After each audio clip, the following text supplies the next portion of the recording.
Hello friend, आज हम लोग पादप जगत का वर्गीकरण क्लासिफिकेशन ऑफ प्लांट किंगडम के बारे में जानेंगे। ये Lucent objective question biology section पढ़ा रहे हैं अभी आप लोगों को, और ये दूसरा चैप्टर है। अगर आप हमारे साथ अंत तक बने रहते तो यहाँ से जो भी क्वेश्चन आपसे एग्जाम में पूछा जाएगा बिल्कुल बनेगा। तो देखिए पहला क्वेश्चन क्या कहता है, निम्नलिखित में से किसे वर्गीकी का पितामह कहा जाता है? किसको कहा जाता है? तो आंसर होगा लिनियस को।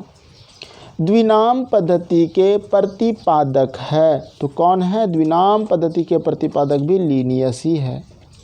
अगला क्वेश्चन, वर्गीकरण का प्राकृतिक सिस्टम किस वनस्पति विज्ञान के ने प्रस्तुत किया था? ठीक है, तो ये किसने, मतलब कि वर्गीकी का जो प्राकृतिक सिस्टम है किस वैज्ञानिक ने, यानी कि किस विज्ञानी ने प्रस्तुत किया था? तो आंसर हो जाएगा आपका स्वीडिश। याद रखेंगे, वर्गीकरण का जो प्राकृतिक सिस्टम है वह स्वीडिश ने, किस वैज्ञानिक ने? स्वीडिश ने प्रस्तुत किया।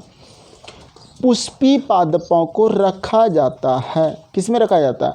फेनरोगैम्स, इंपॉर्टेंट है, याद रखेंगे। और पुष्पी को किस में रखा जाएगा? तो पुष्पी को रखा जाएगा क्रिप्टोगैम्स में। क्वेश्चन नंबर 6 कहता है वर्गीकरण की आधारीय इकाई क्या है? देखो, वर्गीकरण की आधारीय इकाई क्या है? तो आंसर होगा स्पेसीज।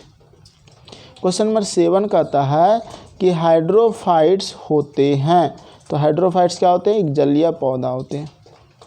क्वेश्चन नंबर 8 कहता है द्विनाम पद्धति का अभिप्राय है पौधों के नामों को 2 शब्दों में लिखना जो बताते हैं उनके वंश तथा जाति को बताते हैं। क्वेश्चन नंबर 9 कहता है जिन पौधों पर बीज बनते हैं किंतु पुष्प नहीं लगते कहलाते हैं, क्या कहलाते हैं? तो वो कहलाते हैं अनावृत बीजी। नेक्स्ट क्वेश्चन आपका है क्वेश्चन नंबर 10 कहता है कि जीवाणु की खोज किसने किया? तो ये क्या है? लीवेनहुक ने। क्वेश्चन नंबर 11 की बात करें तो कहता है क्या जीवाणु से संबंधित निम्न कथनों में कौन सही है? सभी जीवाणु स्वपोषी होते हैं, सभी जीवाणु विविध पोषी होते हैं। कौन सही है? ठीक है, तो जीवाणु स्वपोषी नहीं होता, ये सही नहीं है, ये भी नहीं है। अधिकांश जीवाणु विविध पोषी होते हैं किंतु कुछ स्वपोषी होते हैं, ये ठीक लग रहा है। ठीक है, सभी नहीं होता है, कुछ होता है।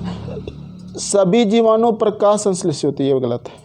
तो सी नंबर, अधिकांश जीवाणु विविध पोषी होते हैं किंतु कुछ स्वपोषी होते हैं। ठीक है।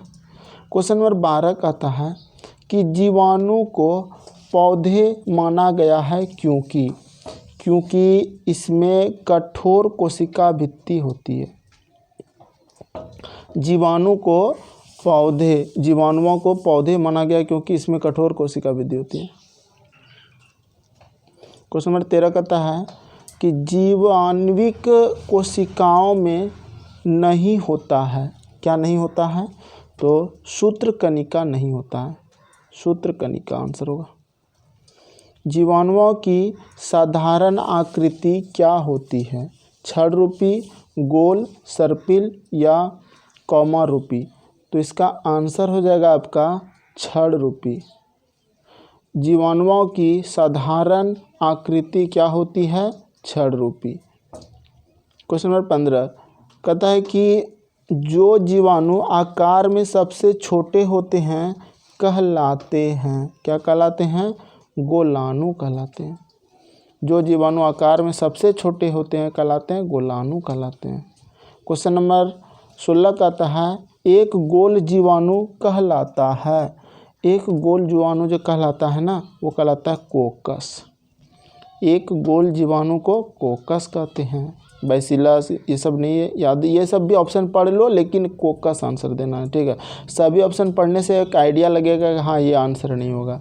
क्वेश्चन नंबर 17 कहता है कि एक सर्पिल जीवाणु को कहते हैं स्पाइरिलम, क्या कहते हैं?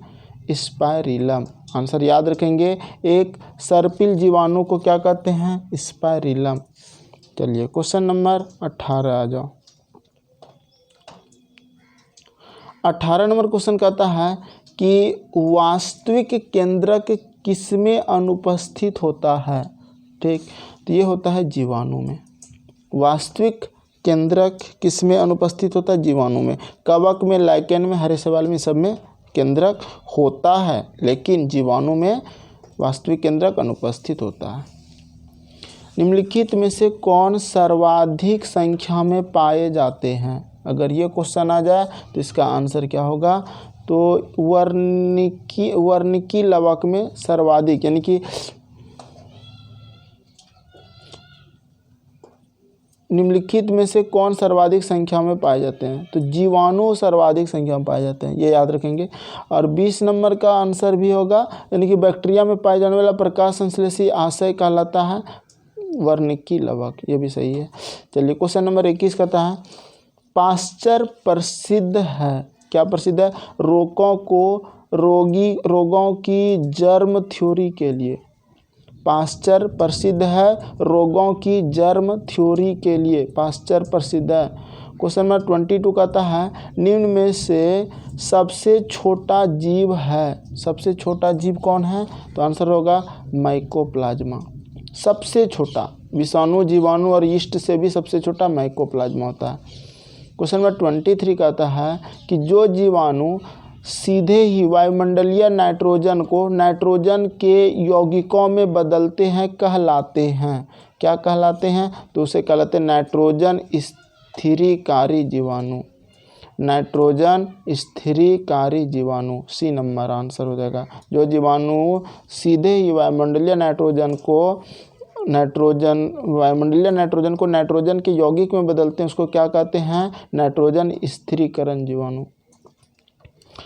अगला क्वेश्चन 24 कहता है कि मूल ग्रंथिकाओं रूट नूडल्स पाई जाती है कुछ लेग्यूमिनस पादपों तथा कुछ अन्य पौधे में भी, केवल कुछ लेग्यूमिनस पादपों में, सभी लेग्यूमिनस पादपों में किंतु अन्य पौधों में कभी नहीं, सभी पौधे में। तो देखो इसका जो आंसर होगा ये हो जाएगा ए नंबर, कुछ लेग्यूमिनस पादपों तथा कुछ अन्य पौधों में भी। क्वेश्चन नंबर ए हो जाएगा। 25 नंबर क्वेश्चन कहता है कि अधिक नमक वाले उपचार में जीवाणु जीवित नहीं रह पाते हैं क्योंकि ये जीव द्रव्य कुंचित हो जाते हैं और इस तरह मर जाते हैं। यानी कि याद रखेंगे अधिक नमक वाले आचार में जीवाणु जीवित नहीं रह पाते हैं क्योंकि ये जीव द्रव्य कुंचित हो जाते हैं और इस तरह से मर जाते हैं। क्वेश्चन नंबर 26 कहता है मानव की आंत में पाया जाने वाला जीवाणु है, ठीक है, कौन सा जीवाणु पाया जाता है आंत में? तो इसका आंसर होगा एशेरिचिया कोलाई। मानव की आंत में पाए जाने वाला जीवाणु है एशेरिचिया कोलाई। क्वेश्चन नंबर 27 तपेदिक टीबी उत्पन्न करने वाला जीवाणु है, कौन है? तो आंसर होगा माइकोबैक्टीरियम। क्वेश्चन याद रखेंगे, कहता है तपेदिक टीबी उत्पन्न करने वाला जीवाणु है माइकोबैक्टीरियम। चलिए क्वेश्चन नंबर 28 कहता है कि भोजन की विषाक्तता उत्पन्न होती है, किसके द्वारा होती है? तो आंसर हो जाएगा आपका क्लोस्ट्रीडियम बोटुलिनम द्वारा। भोजन की विषाक्तता जो उत्पन्न होती है क्लोस्ट्रीडियम बोटुलिनम द्वारा। क्वेश्चन नंबर 29 कहता है एंटीबायोटिक्स अधिकांशतया प्राप्त होते हैं, तो आंसर हो जाएगा आपका जीवाणुओं से। एंटीबायोटिक्स अधिकांशतया प्राप्त होते हैं जीवाणुओं से। चलिए क्वेश्चन नंबर 30 कहता है कि यदि एक जीवाणु कोशिका प्रति 20 मिनट में विभाजित होती है तो 2 घंटे में कितने जीवाणु बनेंगे? बहुत इंपॉर्टेंट क्वेश्चन है, इसका आंसर आप लोग याद रखेंगे 64। नाइट्रोजन यौगिकीकरण में निम्नलिखित में से कौन सी फसल सहायक है? कौन सी फसल सहायक है? फली फसक सहायक है नाइट्रोजन यौगिकीकरण में। 32 नंबर कहता है नाइट्रोजन स्थिरीकरण में हीमोग्लोबिन का क्या कार्य है, तो आंसर हो जाएगा ऑक्सीजन का अवशोषण। निम्नलिखित में से कौन सा रोग बैक्टीरिया से होता है, तपेदिक, पीलिया, चेचक, मम्पस। क्या आंसर देंगे इसका, तो इसका आंसर होगा तपेदिक रोग बैक्टीरिया से होता है, पीलिया, चेचक, मम्पस ये सब हमारा वायरस से होता है। क्वेश्चन नंबर 24, मृदा में धान की पैदावार बढ़ाने हेतु मुक्त जीवी जीवाणु कौन सा है, तो इसका आंसर क्या हो जाएगा, तो आंसर हो जाएगा आपका एनाबीना। फिर से समझो, मृदा में धान की पैदावार बढ़ाने वाला मुक्त जीवी जीवाणु कौन सा है, तो एनाबीना। मृदा में धान का ट्रिक याद रखना, इंपॉर्टेंट क्वेश्चन। क्वेश्चन 35 कहता है कि प्रशीतन खाद्य परिरक्षण में मदद करता है। क्या मदद करता है, तो आंसर हो जाएगा आपका जैव रासायनिक अभिक्रिया की दर को कम कर। ठीक है, 35 का आंसर बी हो जाएगा। क्वेश्चन नंबर 36 कहता है दही जमने में निम्नलिखित में से किस सूक्ष्म जीव का प्रयोग किया जाता है, तो किस सूक्ष्म जीव का प्रयोग किया जाता है, तो आंसर हो जाएगा लैक्टोबैसिलस। दही जमने में निम्नलिखित में से किस सूक्ष्म जीव का प्रयोग किया जाता है, लैक्टोबैसिलस। क्वेश्चन नंबर 37, निम्नलिखित में से किसके द्वारा दूध खट्टा होता है। अब ये बताओ, तो किसके द्वारा दूध जो है ना खट्टा किसके द्वारा था, ये क्वेश्चन बोल रहा है। ठीक है, तो ये आंसर होगा बैक्टीरिया के द्वारा। दूध में जो है ना बैक्टीरिया हो जाता है जिस कारण से खट्टा हो जाता है। क्वेश्चन नंबर 38 कहता है दूध के दही के रूप में जमने का क्या कारण है, इसका भी आंसर होना चाहिए लैक्टोबैसिलस, क्योंकि जितना भी बात होगा दूध दही का उसमें लैक्टिक वाला बात जरूर देना है, लैक्टोबैसिलस। निम्न में से कौन सा सहजीवी नाइट्रोजन यौगिकीकरण जीवाणु है, तो आंसर होगा राइजोबियम। ठीक है, 39 का आंसर ए नंबर होगा यहाँ। चलिए क्वेश्चन नंबर 40 कहता है सर्वप्रथम विषाणु की खोज किसने किया है, सर्वप्रथम विषाणु की खोज, तो होगा इवानोवस्की ने। सर्वप्रथम विषाणु की खोज इवानोवस्की ने। अगला क्वेश्चन 41, विषाणु माने जाते हैं, विषाणु जो है माने जाते हैं, क्या माने जाते हैं, यानी कि सजीव पदार्थ, निर्जीव पदार्थ, सजीव और निर्जीव के बीच ट्रांजिशनल ग्रुप में सजीव के जो गुणन की शक्ति खो देता है। हाँ देखो इसका आंसर क्या होगा, तो होगा सजीव और निर्जीव के बीच एक ट्रांजिशनल ग्रुप होता है, विषाणु जो माने जाते हैं ना, तो आंसर बिल्कुल सही है सी नंबर। क्वेश्चन 42, निम्नलिखित में से किसमें एंजाइम नहीं होते हैं, अगर ये क्वेश्चन आ जाए तो बोलेंगे विषाणु में एंजाइम नहीं होते हैं। ठीक है, शैवाल में लाइकेन में जीवाणु होता है, विषाणु में एंजाइम्स नहीं होते हैं। टीएमवी शब्द देखो, टीएमवी को बोलते हैं टोबैको मौसिक वायरस। ठीक है, तो टोबैको मौसिक वायरस क्या है, किस मतलब किस शब्द संबंधित है, तो ये विषाणु से संबंधित है। ठीक है, किससे, विषाणु से। चलिए क्वेश्चन नंबर 44 कहता है हाइड्रोफोबिया रोग उत्पन्न होता है, तो हाइड्रोफोबिया रोग जो होता है ना वो विषाणु से उत्पन्न होता है, किससे होता है, विषाणु से। चलिए 45 क्वेश्चन कहता है कि कुत्ते के काटने से जिस विषाणु के द्वारा घात रोग उत्पन्न होता है कहलाता है, क्या कहलाता है, तो आंसर होगा हाइड्रोफोबिया। कुत्ते के काटने से जो विषाणु द्वारा जो घात रोग उत्पन्न होता है वो हाइड्रोफोबिया कहलाता है। चेचक के लिए टीके का विकास किया था, तो ये हो जाएगा आपका एडवर्ड जेनर ने। ठीक है, एडवर्ड जेनर ने चेचक के टीके के लिए टीके का विकास किया था एडवर्ड जेनर ने।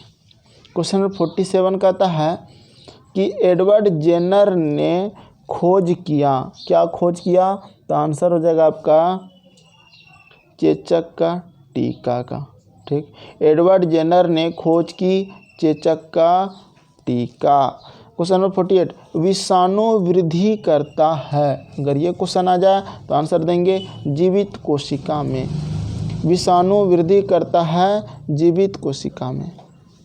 क्वेश्चन नंबर 49 कहता है विषाणु निर्जीव माने जाते हैं क्योंकि ये क्रिस्टलाइज हो सकते हैं। ये क्रिस्टलाइज हो सकते हैं, याद रखेंगे। विषाणु निर्जीव माने जाते हैं क्योंकि ये क्रिस्टलाइज हो सकते हैं।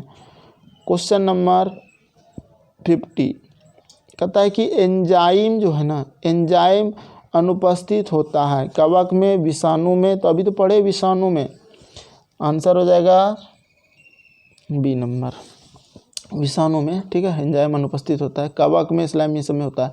एड्स का कारण है, क्या कारण है एड्स का? बिल्कुल सही बात है, T4 लिम्फोसाइट्स की कमी, एड्स का यही कारण है। ठीक है, चलिए क्वेश्चन नंबर 52 की बात करते हैं। 52 नंबर क्वेश्चन है HIV द्वारा होने वाला रोग है। क्या रोग होता है? एड्स होता है। HIV से कौन सा रोग होता है? एड्स होता है। चलिए क्वेश्चन नंबर 53 कहता है एड्स वायरस क्या है? एक सूची RNA, दोहरी सूची RMA, एक सूची DNA, दोहरी सूची DNA। क्या आंसर हो जाएगा? तो देखो इसका जो आंसर होगा ना, ये बहुत इंपॉर्टेंट क्वेश्चन है, इसको याद रखेंगे। एक सूची RNA, फिर से हम बोल रहे हैं, ध्यान से सुनिए। क्वेश्चन कहता है एड्स वायरस क्या होता है? तो एक सूची RNA एड्स का कारण है। 54 नंबर सवाल पे ध्यान दीजिए। एड्स वायरस से होता है, किससे होता है? वायरस से। क्वेश्चन नंबर 55, इबोला क्या है? अगर ये क्वेश्चन आ जाए तो क्या आंसर देंगे? कवक, बैक्टीरिया, प्रोटोजोआ या वायरस? क्या आंसर होगा इसका? तो इसका होगा इबोला एक वायरस है। क्या है हमारा? इबोला एक वायरस है।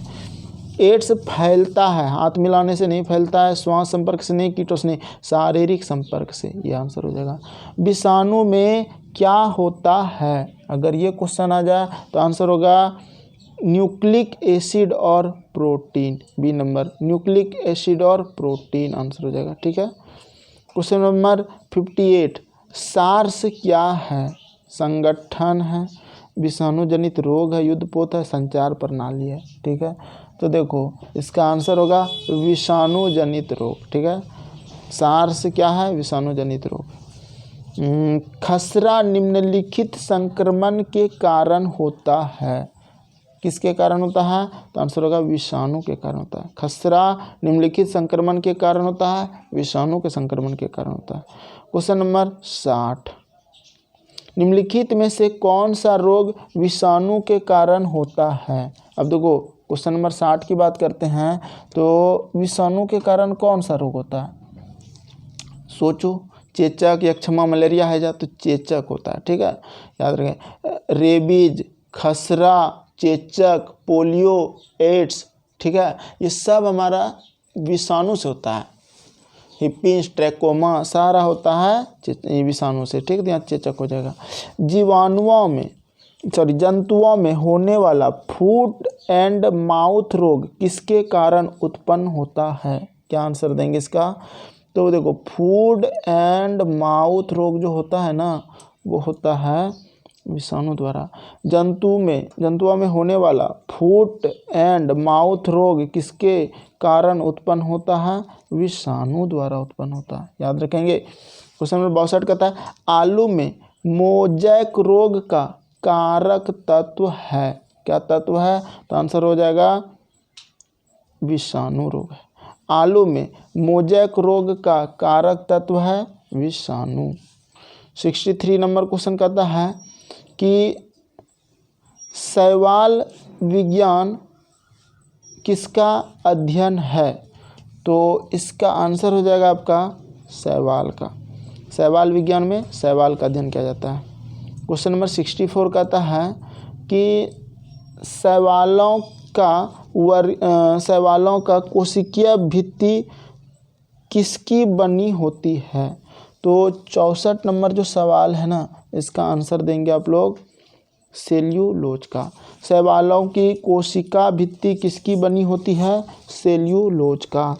हाइड्रा के स्रावी कोशिकाओं में कौन सा सहजीवी शैवाल मिलता है। तो हाइड्रा का जो स्रावी कोशिका में कौन सा सहजीवी शैवाल मिलता है, तो यूक्लोरेला आंसर हो जाएगा। 66 नंबर कहता है सारगोसो समुद्र का नाम पड़ा। ठीक है, तो इसका आंसर हो जाएगा आपका शैवालों के कारण।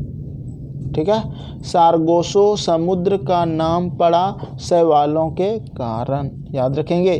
चलिए 67 नंबर कहता है गलगंड रोग से बचा जा सकता है और कुछ समुद्री खरपतवार खाने से इसका इलाज होता है क्योंकि इनमें प्रचुर मात्रा में होता है। क्या होता है, तो आंसर होगा आयोडीन होता है, याद रखेंगे।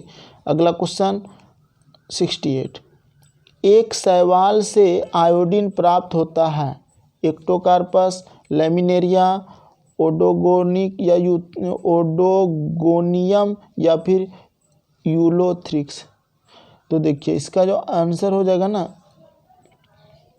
लैमिनेरिया। एक शैवाल से आयोडीन प्राप्त होता है तो लैमिनेरिया शैवाल से आयोडीन प्राप्त होता है, याद रखेंगे। इम्पॉर्टेंट क्वेश्चन है, लैमिनेरिया शैवाल से क्या प्राप्त होता है, आयोडीन। चलिए कहता है केल्प प्राप्त होता है समुद्री शैवाल से, लाइकेन से, शैवालों से, जलीय शैवालों से। तो समुद्री शैवालों से केल्प प्राप्त होता है। निम्नलिखित में से कौन सा स्वपोषित है, अगर ये क्वेश्चन आ जाए तो आंसर होगा शैवाल। शैवाल हमारा स्वपोषित है। क्वेश्चन नंबर 71, निम्नलिखित में से कौन सा एक जीव चावल की फसल के लिए जैव उर्वरक का कार्य करता है। तो ये करता है नीलहरित शैवाल। क्या आंसर हो जाएगा, नीलहरित शैवाल। निम्नलिखित में से कौन सा एक जीव चावल की फसल के लिए जैव उर्वरक का कार्य करता है, नीलहरित शैवाल, याद रखेंगे। क्वेश्चन नंबर 71 का ए नंबर। चलिए क्वेश्चन नंबर 72 की बात करते हैं। तो कहता है अंतरिक्ष यात्रियों में अंतरिक्ष कार्यक्रमों में ऑक्सीजन की आपूर्ति को नियंत्रित करने के लिए प्रयुक्त किए जाने वाला एक कोशिकीय शैवाल का नाम है। क्या नाम है, तो आंसर होगा स्पायरोगाइरा। स्पायरोगाइरा, फिर से समझो, अंतरिक्ष कार्यक्रमों में ऑक्सीजन की आपूर्ति को नियंत्रित करने के लिए प्रयुक्त किए जाने वाला एक कोशिकीय शैवाल का नाम है स्पायरोगाइरा। क्वेश्चन नंबर 73, लाल सागर का लाल रंग किसकी उपस्थिति के कारण होता है। तो आंसर होगा शैवाल की उपस्थिति के कारण। लाल सागर का लाल रंग किसकी उपस्थिति के कारण होता है, शैवाल की उपस्थिति के कारण। 74 नंबर क्वेश्चन क्या कहता है कि एगार एगार किससे तैयार होता है। एगार एगार को ना पहले अगर अगर कहते हैं, ठीक है, इसको हिंदी में बोलेंगे अगर अगर। अब यहाँ लिख दिया है एगार एगार, तो समझ जाना वो इंग्लिश से हिंदी किया होगा इसलिए ऐसा लिखा है। तो शैवाल से। अगर अगर किससे प्राप्त होता है, एगार एगार लिखा है, मगर अगर बोल सकते हैं उसको, ठीक है, तो शैवाल से, याद रखना। 75 नंबर, वनस्पति जगत के हरित विषम पोषित पौधे कौन से होते हैं। तो आंसर हो जाएगा फंजाई। फंजाई आंसर हो जाएगा। चलिए अगला क्वेश्चन 76, कवकों की कोशिका भित्ति किसकी बनी होती है। बहुत इंपॉर्टेंट क्वेश्चन है। क्या आंसर हो जाएगा, तो आंसर हो जाएगा आपका कवकों की जो कोशिका भित्ति बनी होती है ना, वो काइटिन व हेमीसेल्यूलोज का, ठीक है। कवकों की कोशिका भित्ति किसकी बनी होती है, काइटिन व हेमीसेल्यूलोज का। क्वेश्चन नंबर 77 कहता है कवकों द्वारा रिजर्व संचित भोज्य पदार्थ किस रूप में संचित होते हैं? तो किस रूप में होते हैं? आंसर होगा ग्लाइकोजन के रूप में। ठीक है, कवकों द्वारा रिजर्व संचित भोज्य पदार्थ किस रूप में संचित होते हैं? ग्लाइकोजन के रूप में। क्वेश्चन नंबर 78 सभी कवक सदैव होते हैं, क्या होते हैं? तो आंसर होगा विविध पोषी। सभी कवक क्या होते हैं? विविध पोषी। क्वेश्चन नंबर 79 विविध पोषी में ना दूसरों पर आश्रित माइकोराइजा सहजीवी संबंध होता है शैवाल तथा बायोफाइट्स के बीच, कवकों तथा उच्च पौधों की जड़ों के बीच, शैवालों तथा जिम्नोस्पर्म की जड़ों के बीच, शैवाल तथा कवकों के बीच। तो 79 नंबर का आंसर क्या होगा? तो देखो इसका आंसर हो जाएगा आपका बी नंबर, कवकों तथा उच्च पौधों की जड़ों के बीच। तो आंसर क्वेश्चन क्या कहता है? माइकोराइजा सहजीवी संबद्ध होता है कवकों तथा उच्च पौधों के जड़ों के बीच। 80 नंबर क्वेश्चन कहता है कि वृक्षों की छालों पर उगने वाले कवक कहलाते हैं। तो देखो इसका आंसर हो जाएगा आपका कार्टिकोलस। ठीक है, कोर्टिकोलस, वृक्षों की छालों पर उगने वाला कवक कोर्टिकोलस। क्वेश्चन नंबर 81 गोबर पर उगने वाला कवक कहलाता है, क्या कहलाता है? तो 81 का आंसर हो जाएगा आपका डी, कोप्रीफिलस। ठीक है, गोबर पर उगने वाला कवक कहलाता है कोप्रोफिलस। 82 नंबर निम्न में से किसमें क्लोरोफिल नहीं होता है? किसमें क्लोरोफिल नहीं होता है? तो आंसर हो जाएगा आपका कवक में। ठीक है, 82 का आंसर डी नंबर हो जाएगा। अगला क्वेश्चन नंबर 83 क्या कहता है कि आलू का लेट ब्लाइट उत्पन्न होता है? तो फाइटोप्थोरा इन्फेस्टेंस द्वारा। ठीक है, फाइटोप्थोरा इन्फेस्टेंस द्वारा आलू का लेट ब्लाइट होता है। ठीक, और निम्न में से किसमें क्लोरोफिल नहीं होता है? कवक में। चलिए, यानी कि शैवाल में, ब्रायोफाइट में और टेरिडोफाइट में क्या होता है? क्लोरोफिल होता है, कवक में नहीं होता है। और गोबर पर कोप्रोफिलस उगता है।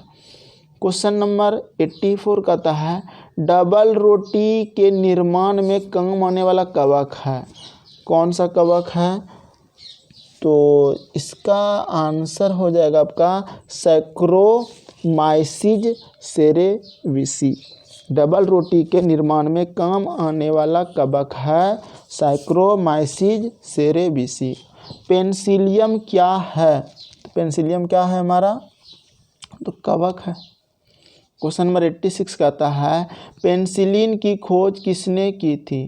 तो किसने किया था?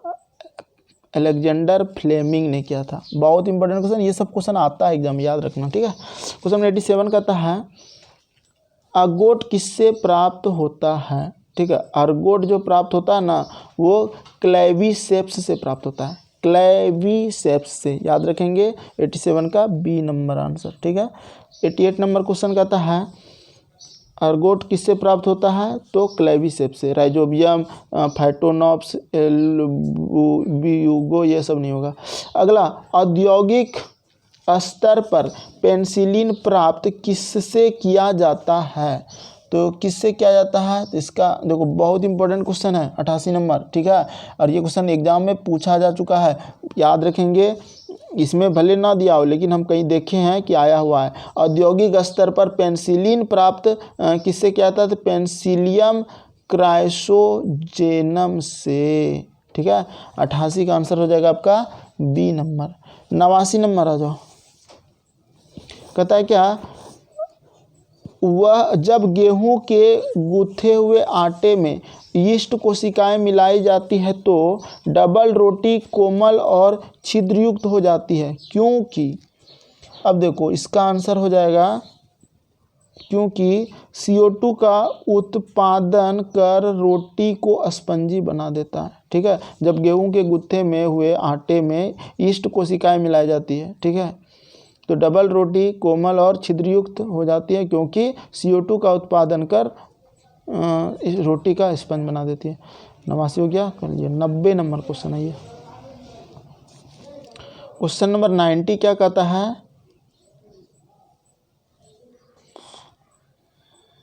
देखिए क्वेश्चन है क्या, ईस्ट में कायिक जनन होता है, कहाँ होता है ईस्ट में कायिक जनन, मुकुलन द्वारा या फिर क्या आंसर होगा।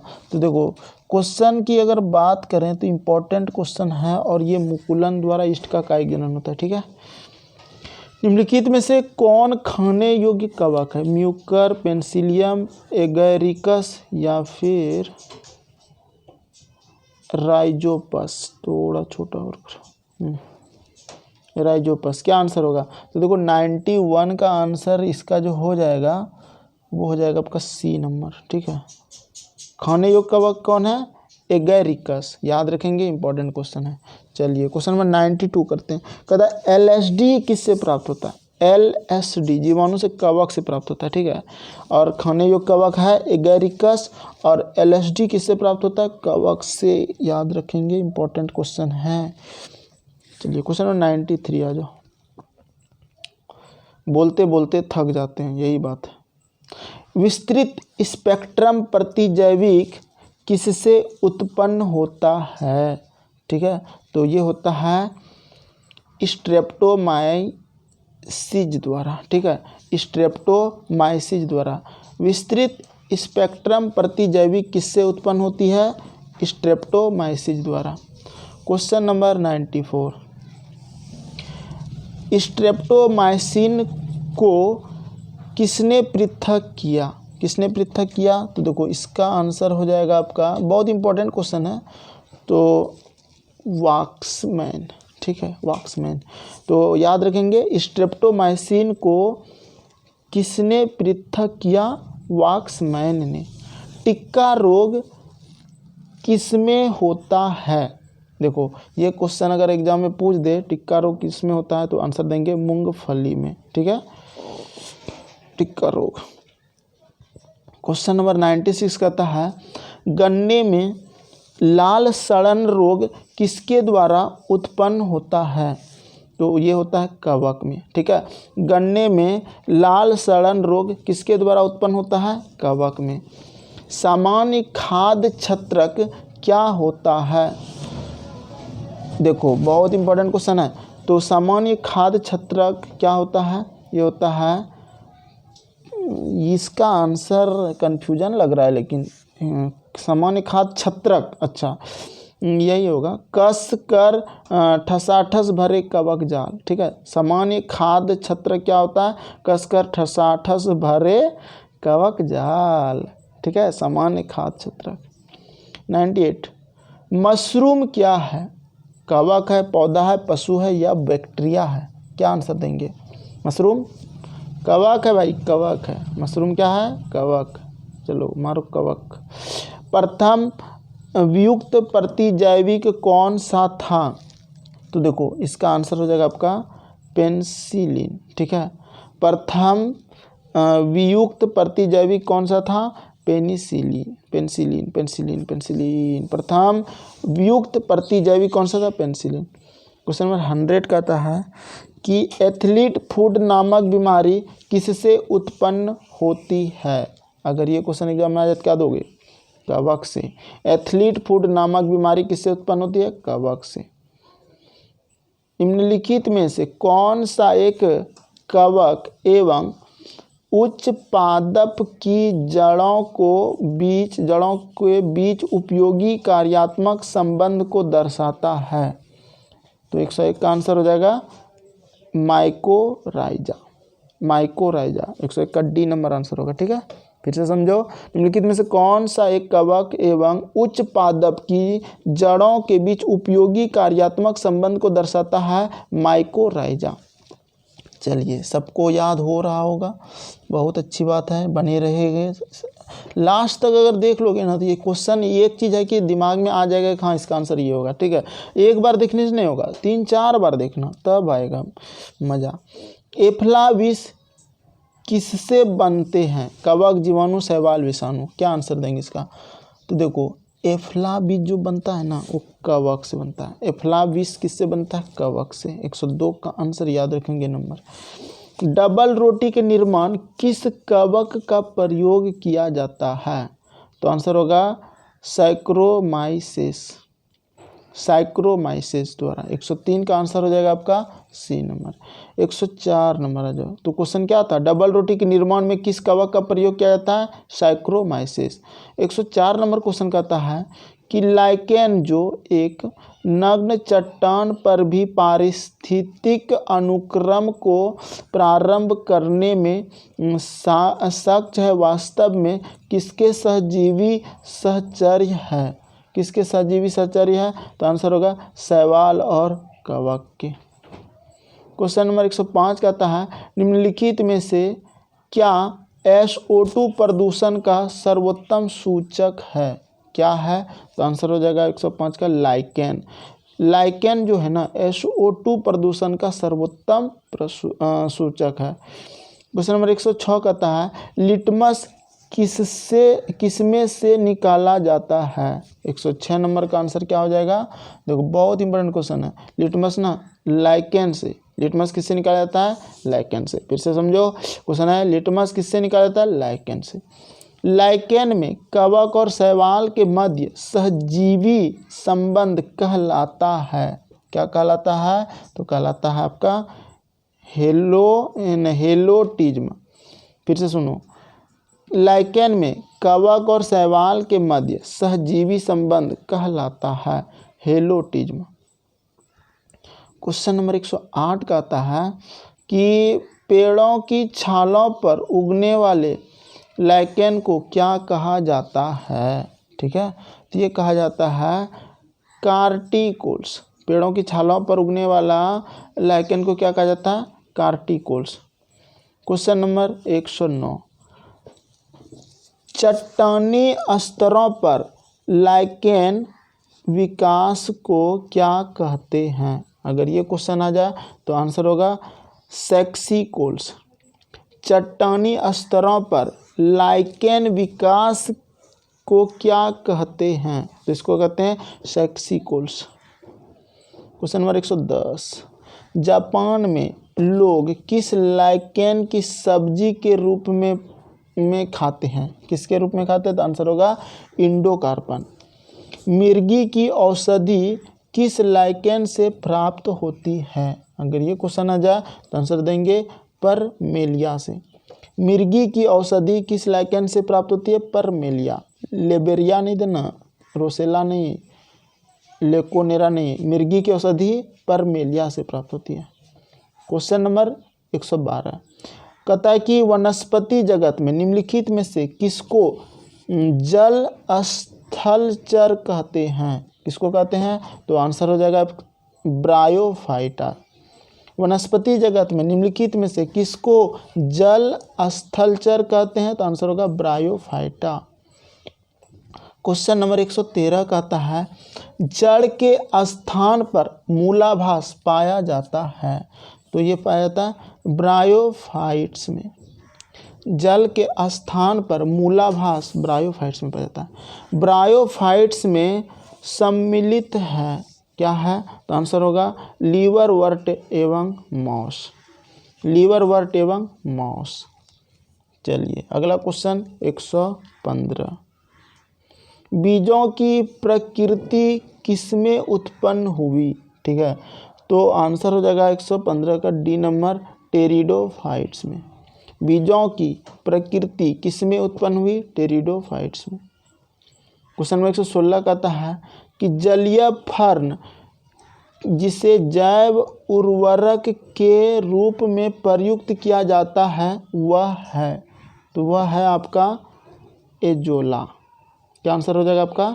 एजोला। याद रखेंगे, इंपॉर्टेंट क्वेश्चन है एजोला। अगला क्वेश्चन 117 कहता है कि पुनर्जीवन का गुण पुनर्जीवन का गुण होने के कारण निम्न से किसे मेजों पर सजावट के लिए रखते हैं? ठीक है, तो ये रखते हैं सिलेजिनेला। सिलेजिनेला। ठीक है। क्वेश्चन नंबर 118 कहता है निम्नलिखित में से किसके बीजाणु दवा के रूप में प्रयोग किए जाते हैं? तो आंसर हो जाएगा आपका लाइकोपोडियम। दवा के रूप में किसके बीजाणु दवा के रूप में प्रयोग किए जाते हैं? लाइकोपोडियम। निम्नलिखित में से किसे जैव उर्वरक के रूप में प्रयोग किया जाता है? तो किसको जैव उर्वरक के रूप में प्रयोग किया जाता है? बहुत इंपॉर्टेंट क्वेश्चन है, इसका आंसर आपको देना है एजोला को। निम्नलिखित किसे जैव उर्वरक के रूप में प्रयोग किया जाता है? एजोला को। ठीक है। चलिए, बहुत मज़ा आ रहा है, यहाँ तक तो थक गए लेकिन फिर भी पूरा करेंगे। सबसे अधिक क्रोमोसोम किसमें पाए जाते हैं? ठीक है। 120 का आंसर क्या होगा? टेरिडोफाइट्स में। सबसे अधिक क्रोमोसोम किसमें पाए जाते हैं? टेरिडोफाइट्स में। 120 का आंसर हो जाएगा बी नंबर। चलिए, क्वेश्चन नंबर 121 आ जाओ। 121 नंबर क्वेश्चन क्या कहता है? किस वर्ग के पौधों में बीज बनते हैं परंतु बीज नग्न रूप में पौधों पर लगे रहते हैं? ठीक है। तो इसका आंसर हो जाएगा आपका जिम्नोस्पर्म। ठीक है। किस वर्ग के पौधों में बीज बनते हैं परंतु बीज नग्न रूप में पौधों पर लगे रहते हैं? तो आंसर होगा जिम्नोस्पर्म। क्वेश्चन नंबर 112 कहता है संसार के सबसे लंबे पौधे संबंधित है। ठीक है। तो इसका आंसर हो जाएगा आपका जिम्नोस्पर्म से। संसार के सबसे लंबे पौधे संबंधित है जिम्नोस्पर्म से। क्वेश्चन नंबर 127 जिम्नोस्पर्म का मेवा किसे कहा जाता है? ठीक है। तो ये कहा जाता है चिलगोजा को। जिम्नोस्पर्म का मेवा किसे कहा जाता है? चिलगोजा को। साइकस, सैलिनेजेला ये सब नहीं होगा, कोनीफर नहीं होगा, तो चिलगोजा। क्वेश्चन नंबर 124 कहता है कोरेलाइड जड़ें पाई जाती है? तो आंसर हो जाएगा आपका साइकस में। ठीक है। कोरेलाइड जड़ें पाई जाती है साइकस में। क्वेश्चन नंबर 125 सबसे बड़ा बीजांड किसमें होता है? सबसे बड़ा बीजांड होता है साइकस में। सबसे बड़ा बीजांड किसमें होता है? साइकस में। चिलगोजा किससे प्राप्त होता है? अभी तो बताया पाइनस से। चिलगोजा पाइनस से प्राप्त होता है। क्वेश्चन नंबर 127 साबूदाना किससे बनाया जाता है? अगर ये क्वेश्चन आ जाए तो आंसर देंगे साबूदाना साइकस से बनाया जाता है। ठीक है। इंपॉर्टेंट है, याद रखेंगे। क्वेश्चन पूछ सकता है साबूदाना किससे बनाते हैं? तो साइकस से। 128 कहता है दमा और एवं खांसी के रोगों में काम आने वाली औषधि इफेड्रीन किससे प्राप्त की जाती है? ठीक है। तो इसका आंसर हो जाएगा आपका इफ्रेड्रा। याद रखें, दमा एवं खांसी के रोगों में काम आने वाली औषधि इफेड्रीन किससे प्राप्त की जाती है? इफ्रेड्रा। देखो, आपको ना लगना चाहिए कि इफेड्रीन है तो इफेड्रा होगा। क्वेश्चन नंबर 129 कहता है कि कौन एक जीवित जीवाश्म कहलाता है? 129 का आंसर होगा जिंकगो। ठीक है। कौन एक जीवित जीवाश्म कहलाता है? जिंकगो। चलो, क्वेश्चन नंबर 130 नंबर क्या कहता है? देखो, विषाणु क्या है? अकोशीय। विषाणु क्या है हमारा? अकोशीय है। याद रखेंगे, विषाणु अकोशीय है। कौन सा जीव जीवाश्म कहलाता है? तो जिंकगो जीवाश्म कहलाता है। विषाणु क्या है? तो कोशीय। चलो, अकोशीय है, जीवाणु अकोशीय है। हाँ, 130 का बन गया। अब 131 आ जाओ। अब लास्ट है। हम भी थक गए, आप लोग भी देख नहीं पाओगे इतना लंबा वीडियो। तेल प्रदूषण के नियंत्रण में प्रयुक्त होने वाला सुपर बग क्या है? ठीक है। ये है जीवाणु विकृति। ठीक है। तेल प्रदूषण के नियंत्रण में प्रयुक्त होने वाला सुपर बग क्या है? तो जीवाणु विकृति है। सुपर बग जीवाणु विकृति। 132 निम्नलिखित में से कौन प्रदूषण संकेतक पौधा है? कौन है? तो आंसर हो जाएगा आपका लाइकेन। फिर से सुनो, निम्नलिखित में से कौन प्रदूषण संकेतक पौधा है? लाइकेन। क्वेश्चन 133 कहता है कि निम्नलिखित में से किसे जैविक खाद के रूप में प्रयुक्त किया जाता है? नीम को, एजोला को, यूरिया को या पोटेशियम को? तो एजोला को। किसको? एजोला को जैविक खाद के रूप में, ठीक है। नीम, यूरिया, पोटेशियम नहीं, एजोला। तो पूरा कर दिए भाई, बताओ कैसा लगा। यहाँ तक तो पता नहीं आप लोग को, यहाँ तक देख तो नहीं पाते होंगे लेकिन हंसी आता है हमको। हम चूँकि स्टार्ट किए तो हमको लगा कि नहीं ख़त्म कर देते हैं। टॉपिक वाइज दे रहे हैं, रिवीजन करना, इसको बार बार देखना, आपको ही फ़ायदा होगा। मेरा काम है मेहनत करके रख देना है यूट्यूब पे। अगर आप देखते हैं तो कमेंट करके ज़रूर एक बार बताना कि मैंने यहाँ तक देखा, मुझे बेहद खुशी मिलेगी।